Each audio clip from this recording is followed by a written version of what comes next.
Hello! So I am currently getting ready to do Christmas presents and kind of getting in that holiday crafting mood. One thing that I'm really noticing though is that I am running out of time.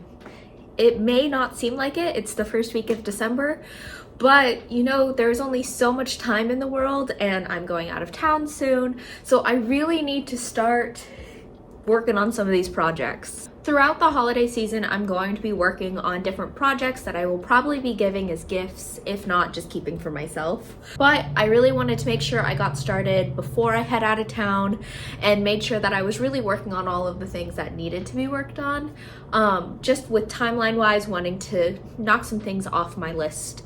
So I'm going to be making a quilted tote bag today. This is a tote bag that I ended up making for someone last year, and I'm going to try and recreate this exact tote bag because it turned out really nice. I think I really like the size, and I want to try to make this same kind of design that I freehanded last year. I'm not going to be doing this mixed square design this year.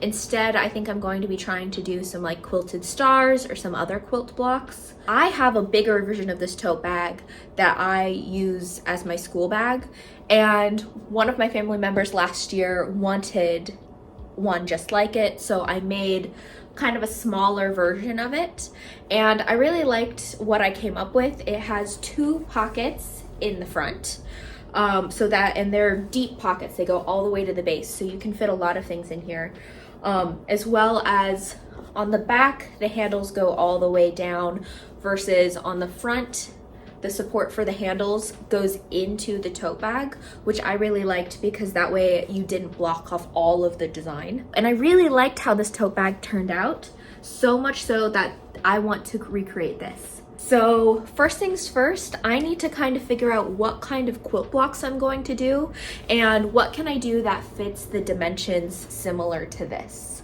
After that, I need to pick out my fabric. I need to pick out all of the colors and figure out what kind of mood I want this tote bag to be. Okay, so I scrolled on Pinterest for a little while and I've decided I'm going to be doing Ohio Star quilt blocks for this tote bag. So I've come up with a couple examples. I really want this to be something that is less busy and just has about 2 colors in it, maybe 3 colors. So with that, I went through my fabric scraps. I have decided on a pink and navy theme for this bag. The pink that I have is going to be this ivory and pink, and this is going to be the base color. And then the actual star, I'm going to try to make out of this navy with this little white print on it. I only have a fat quarter for this navy, and I'm worried that's not going to be enough. I'm gonna do some measuring first. If that's not enough, I have this very similar fabric that I have 2.5 yards of this navy fabric with a slightly different print. It's larger. I don't want to cut into a larger piece of fabric for this project, but if I have to, that's fine. I can go ahead and do that for this. Next thing, I need to measure to make sure if I have enough fabric and kind of figure out how big I want to make the stars and the layout behind that. One thing I did when I made this tote bag is that this pattern only goes about 3 quilt squares into the bag. Then it's just a basic plain fabric that I used for the backing on all of the rest of it. I didn't want to waste time piecing when it wouldn't even be shown. So I only pieced about the top third of this bag, which makes me feel like I want to do something similar for this bag, but I don't want the stars to be cut off. So I need to kind of figure out the arrangement for this and figure out, do I want to do like 9 squares? I'm thinking about doing 9 quilt blocks of the stars and then having the pockets rest right on the seam for that top row. And then that way this back will also have the 9 on it. That being said, part of that 9 will fold under for the base. So the bottom ones will be cut off, but you would get a very clear 3 across the middle here with this pocket. I'll think about if I like that or if I want to do 4. So I don't usually talk about this part, but math is such a big part of quilting that I thought I would take you along on how I figure out how large my quilt blocks needs to be, everything like that, kind of the thought process that I go through. I often will write this down on just like a normal piece of paper, but I have a fancy tool today. One thing that I really want to focus on is the size of the bag.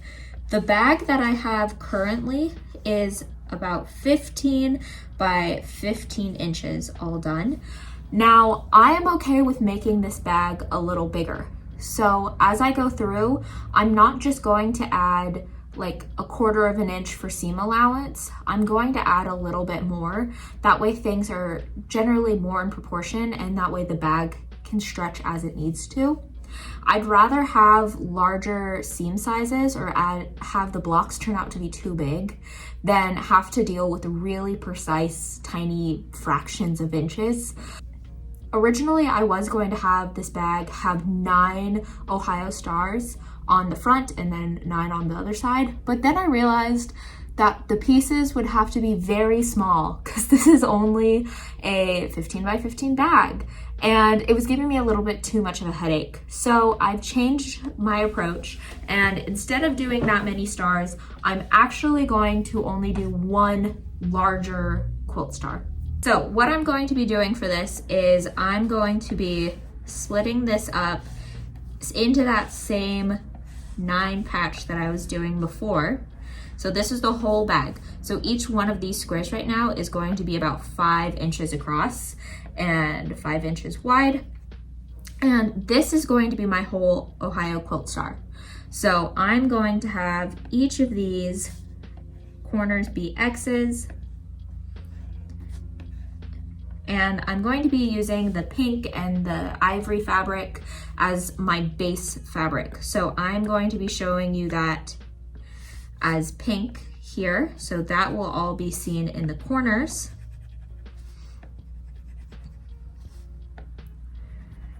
And we're going to have our navy blue in the middle here. Then I'm going to have the pink be next to the navy blue.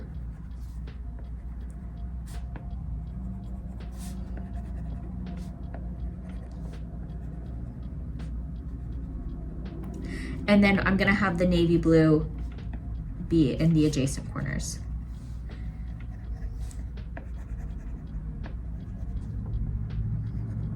So this is what the front and the back of the bag is going to end up looking like. This being said, I really wanted to make sure that I am able to fit that front pocket on that I really like.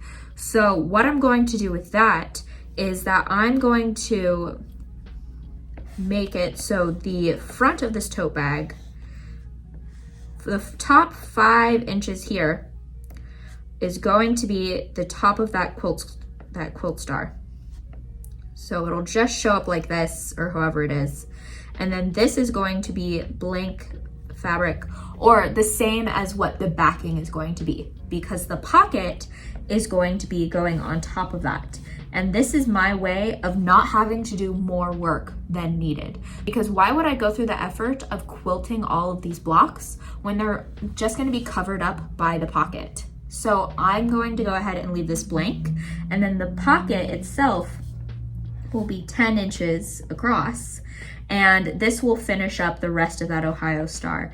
And so this will be that solid piece, and then we'll have our triangle pieces here in the corners. And so this is going to be the front, this is going to be the pocket, and our back will look like this solid piece. And as we go in, I will have straps, and I'm going to have the straps go along these seams here. And so these seams will be a little different and the proportions will be a little off, but that's just where I'm going to have to put these straps. My goal is to put the straps on the inside of the bag so they're not seen from the outside. That is a modification that I'm making from my previous bag that I'm using, but I think that it'll go better, and that way you won't see like the ugly black strap on the outside of my pretty quilted bag. I don't want people looking at the straps, I want them looking at my wonderful piecing. With that, I am also going to be adding a 1.5 inch strip on the sides and the bottom. And this is going to act as that seam allowance I'm using for my bag, because when you quilt a quilted bag, it takes up a lot more than a 1/4 inch when you have all of the batting and everything when you take it into the inside. So this will help with that and also help make it so that the bag's just like a tiny bit bigger. And this is going to be made out of that pink fabric that I have, the pink and ivory. So it'll match the rest of the bag. It won't really look out of place at all. The backing that I have is just a solid pink. So if it is shown at all, it'll blend really well. I'm thinking of using that as the bias tape on the top and for the pocket. So I'll go ahead and see how I feel about that. I might end up changing it though. The next thing that we are going to be looking at is this square right here and how big that needs to be.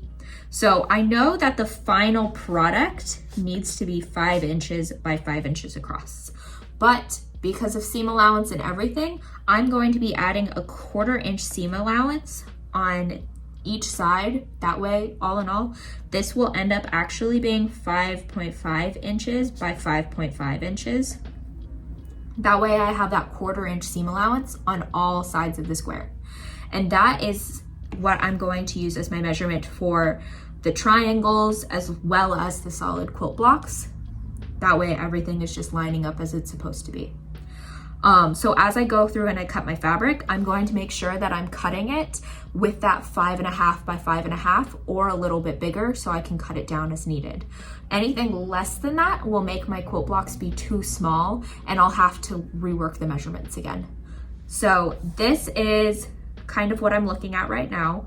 I'm gonna go ahead and take this and start cutting out my fabric. I think I do have enough of that original fabric, but I may still have to cut into the navy blue that I have saved in a larger piece. We'll see. I'll have to do some more measuring.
Think I realized until recently just how much time I spend cutting things, because it's absolutely ridiculous how much time I spend making sure that I'm using the right ruler and that everything's cut all meticulously, because it is so hard to make sure that everything is absolutely perfect and where it needs to be. And it's just very not something I was anticipating. And I'm realizing that a bunch of these are a little bit wonky to get squared off.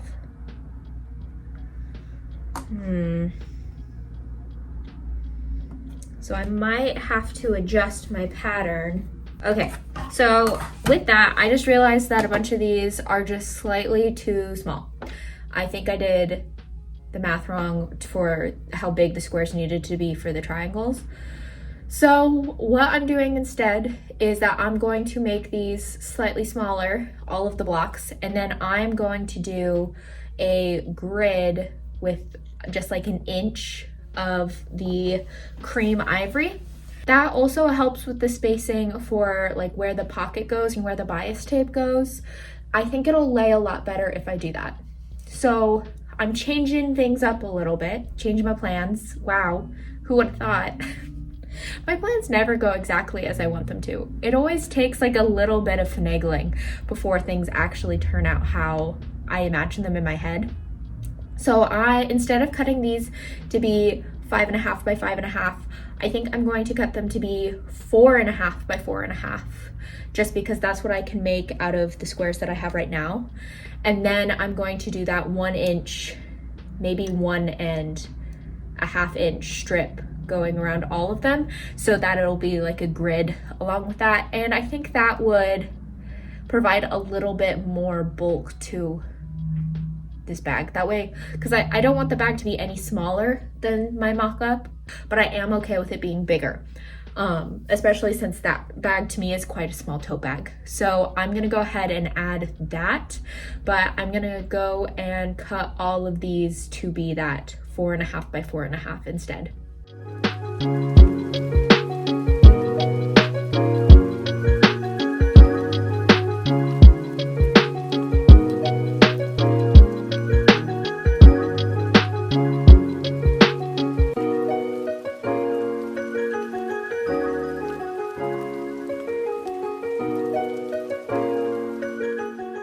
Okay, I'm now working on the lattice grid for my quilt top, and so I have gone ahead and I have a long strip, just a 2-inch strip of the fabric that I want to have that lattice, and this is going to be for the vertical strips.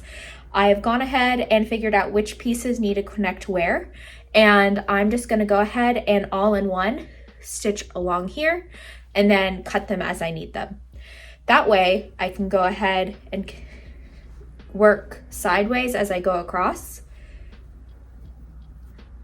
and then later sew that row to another long strip. So I'm gonna run this through my machine. I have about 4 of them, and then I'll cut them up.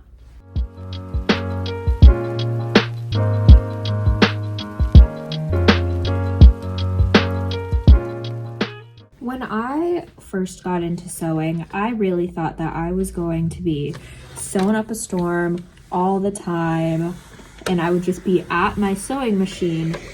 I never thought how much time it would take to press everything or to cut.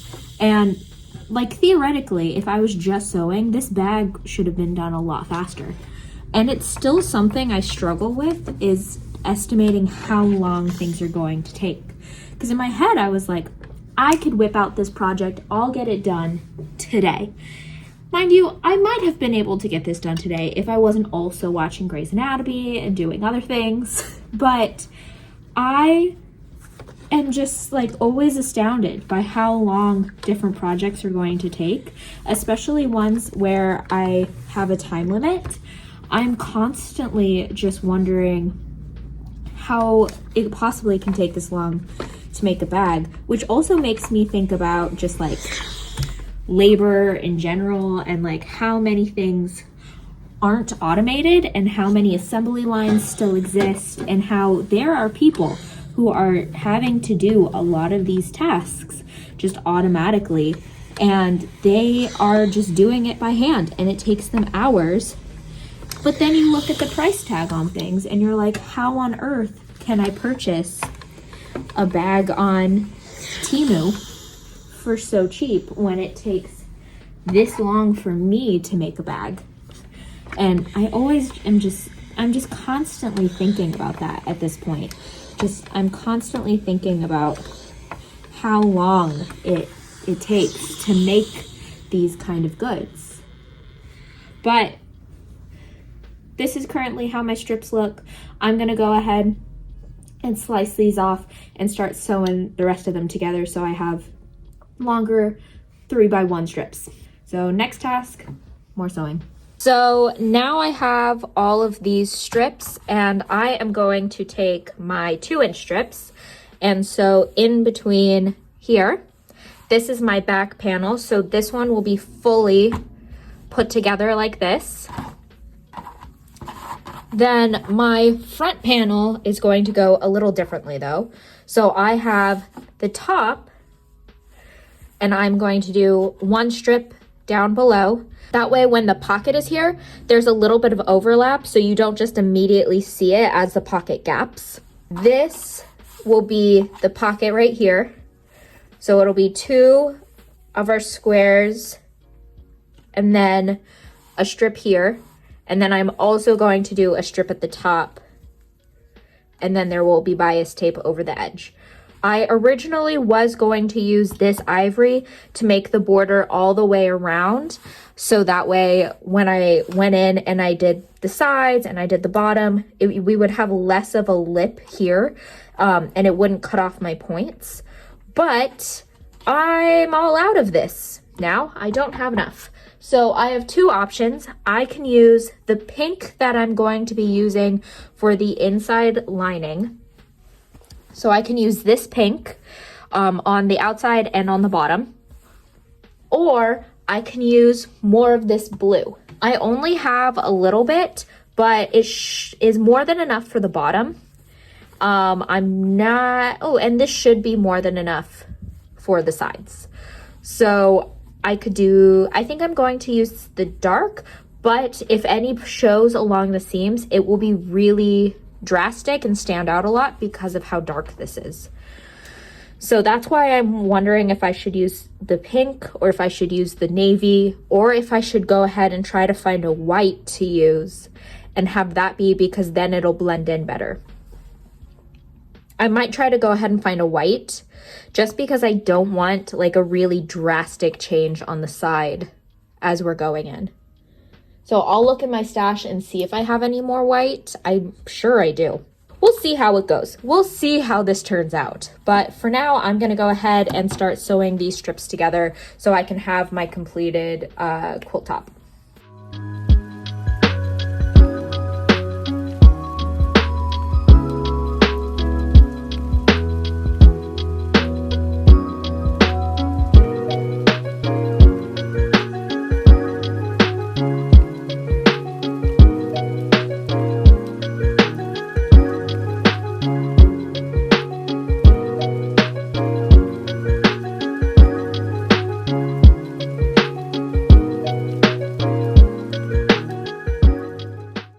Up next, I need to start pinning, and then I can start quilting. I've decided that I'm not going to just do vertical line quilting.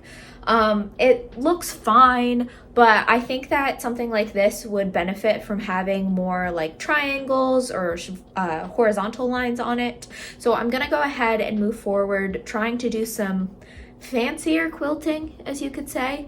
And as these are relatively small, I feel like I'll be able to do that pretty easily on just my domestic machine. So next steps are pinning and quilting, and then after that, hopefully I can start actually assembling the bag. I've said it before and I'll say it again, when you're quilting things, making the fabric is the entire project, and then it makes actually making a tote bag just fly by. Whenever I make a tote bag with just like a solid color, it goes so quickly, and it always makes me forget how long it takes to actually quilt these things.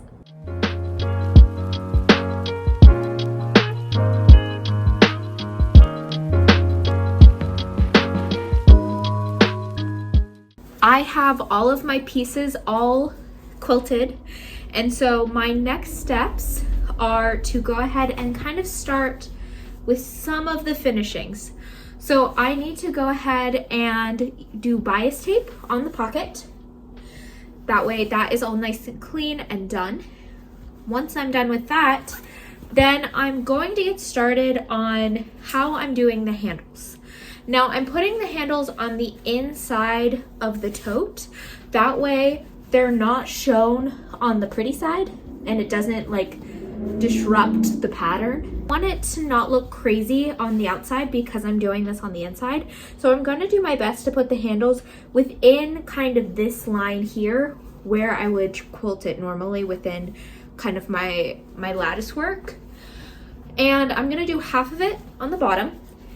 Then once I'm all done sewing this and I have the bias tape all nicely across the top, then I'll come in and finish sewing it and securing it all the way at the top. That is what I did when I made this bag, except I went ahead and did the stitching on the outside for this one. Because that way I have a very nice clean finish here with the bias tape, and then it just looks, in my opinion, a lot more professional and a lot nicer if it has a very clean bias edge. But in order to do a very nice bias edge, I need to have these side seams already sewn. So I need to go in and do some finagling with the straps in order to make it all work. So I'll show you how I do that. But now that my pieces are done, now it's time to actually assemble the bag, which should go by fairly quickly. It's currently like 9 o'clock at night. I honestly think I can get this done tonight. So this is my template. I'm gonna do it with these pieces. It is turning out to be a larger bag, which I'm okay with for a tote bag. I'm gonna jump into it and start with that bias tape.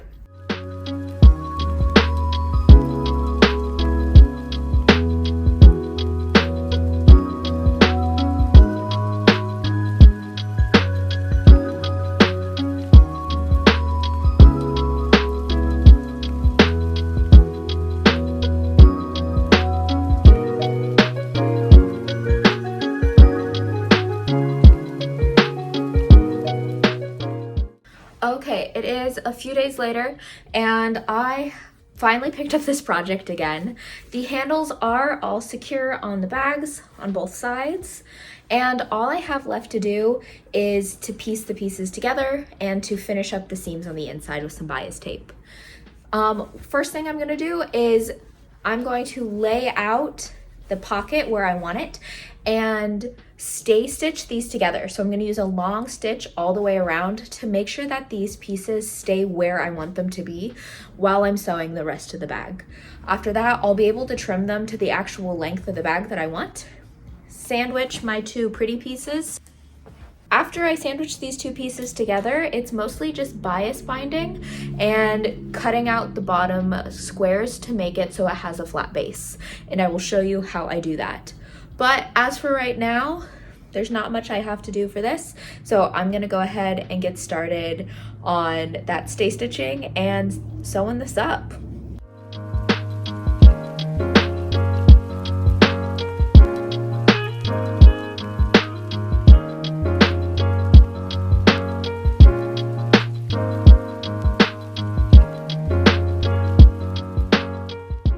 I remembered that I wanted to make this giant pocket into two because sometimes when it's just hanging open, it tends to gape and I want it to stay secured.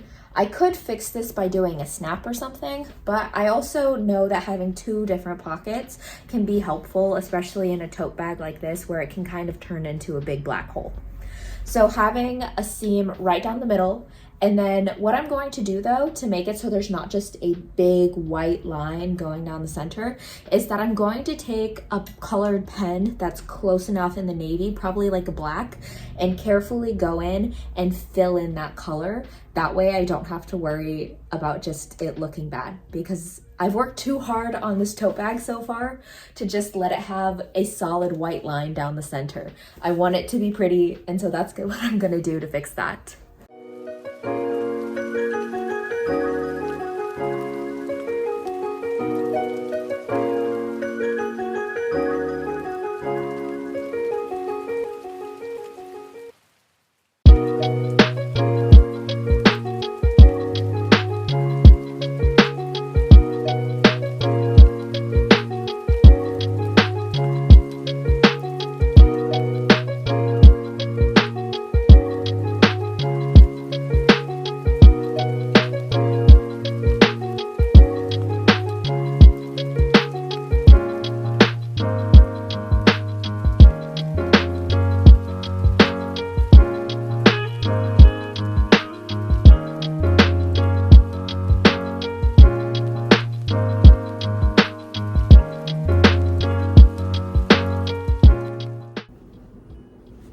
I am so happy with how this bag turned out. I think that the pink at the bottom is such a cute addition to it. I love the big pockets. And I just think that it's gonna turn, I just think this is gonna be a great gift for someone. I am happy that I went ahead and did that extra white on the side because it made it so that I was able to match up my points really well while still having that extra seam allowance on the inside. One side matched up so incredibly well with everything, and then I don't know what happened on this side, but things are just barely off in terms of there, which is like nothing. But then the corners didn't meet up, so I had to go through and cut off a little bit at the top, but I was able to make it all work out so it's not noticeable at all. All of the edges are finished on the inside. I went through and I did all of that bias tape to enclose the seams. The only thing that I would change about this is that I would do a matching color on the outside and the inside. So right now I have a light color and then a dark, which means that when I quilted this in a white, so it looked nice on this side, I have quite a few just like white stitching lines all over the inside, which is fine. It's the inside of the bag. It doesn't really make that much of a difference, but it makes a little bit of a difference in the final product. That would be the only thing I would change. Other than that, I think this bag turned out exactly how I wanted. It is a little longer than I was expecting, but I think I can just fit more things in it, so that's okay. Yeah, all in all, I'm really happy with how it turned out. Thank you so much for watching. I post every other Tuesday, and I post lots of things about quilting and sewing and knitting. I'm a very crafty person, and these are all things that I do just in my everyday life. So I try not to make projects that I wouldn't make outside of this, though it is really fun to just like make costumes and do dreams. So all in all, working on this. I am currently moving. That's why there's like command strips and boxes behind me.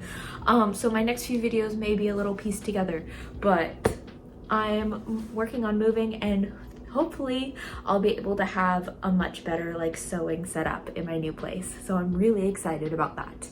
But thank you so much, and hopefully I'll see you next time. Thank you, bye. Okay. And I've decided, so what I'm going to be doing is I'm going to be wondering why my pen's not working. Hello? You should have enough battery.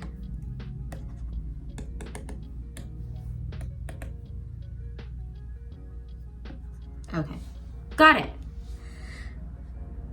Hi.